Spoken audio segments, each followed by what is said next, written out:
শনিবার সন্ধেবেলা পায়েল একটু তাড়াতাড়ি ছুটি নিয়ে আমার দোকানে চলে এসেছিল এবং ও সঙ্গে করে নিয়ে এসেছিল মুড়ি এবং ভেজিটেবিল চপ আর আলুর চপ। তো ও আমার জন্যও নিয়ে এসেছিল, ও নিজের জন্য নিয়ে এসেছিল।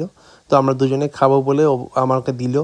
ও মুড়ি আর চপ পেয়ে খুবই খুশি, দেখতেই পাচ্ছ। আমি আমার মুড়িটা নিয়ে নিলাম এবং আলুর চপ এবং ভেজিটেবিল চপ দিয়ে মুড়িটা খেতে থাকলাম। আমার অবশ্য মুড়ি খেতে বন্ধুরা একদম ভালো লাগে না, আমি মুড়ি খেতে ভালোবাসি না।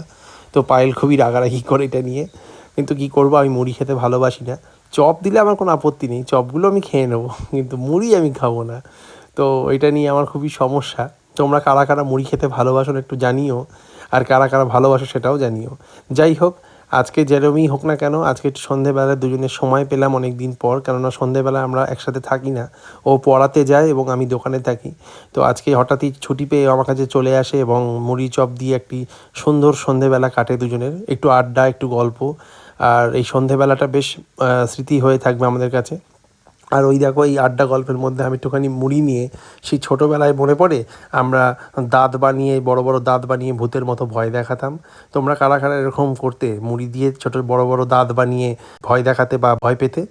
আজকে দেখো আমি ওরকমই করছি, তোমরা জানিও কারা এরকম করতে। তো যাই হোক, আমাদের সন্ধেটা বেশ ভালো কাটলো। পায়েল আর আমি দুজনে বেশ আড্ডা দিয়ে সন্ধেটা কাটালাম।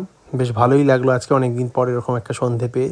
চপমুড়ির এই আড্ডা খেতে খেতে একটু পায়েলের সাথে আমি খুনসুটি করবো না তা কী হয়, দেখতেই পাচ্ছ আমি পায়েলের সাথে কেন খুনসুটি করলাম। খাওয়ার নাম করিয়ে কি দিলাম না ওকে মুখে, ও খুব ক্ষেপে গেছিলো। তাই আমি ওকে বললাম দেবো না, দেবো না। যাই হোক, এইভাবেই বেশ মজা এবং খুনসুটির মাধ্যমে এই সন্ধেটা শেষ করলাম। আজকে অনেক দিন পর একটু ভালো সন্ধে কাটলো।